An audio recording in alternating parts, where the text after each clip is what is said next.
आव्हानित सर्व नेते मंडळी, त्याचप्रमाणे या विभागाचे आदरणीय खासदार शिवाजीदादा आढळराव पाटील दादांनी अतिशय संघर्षामधून आपलं नेतृत्व केलेलं आहे. कोणत्याही लढाईला ते डगमगले नाही आणि डगमगणारही नाही. गेली 15 वर्ष त्यांनी जनतेची अतोनात सेवा केलेली आहे. समाजवाद पार्टीला दादांच्या विरोधात उभं राहायला उमेदवार मिळत नव्हतं, म्हणून अनेक मोठमोठ्या नेत्यांनी पळ काढला आणि म्हणूनच पाठोपाठचा उमेदवार उभा राहिला.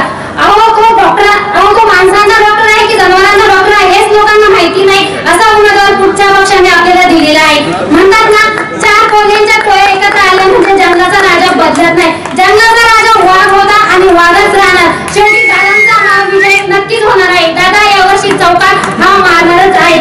त्याचप्रमाणे बैलगाड्याचा प्रश्न असं म्हणतात, मी पण एक बैलगाडा मालकाची मुलगी आहे आणि दादांनी बैलगाड्यासाठी अतोनात प्रयत्न केलेले आहे. येणाऱ्या लोकसभेमध्ये दादांना तुम्ही निवडून द्या तर दादा आपल्या बैलगाड्याचा प्रश्न नक्की सोडवतील अशी मी तुम्हाला ग्वाही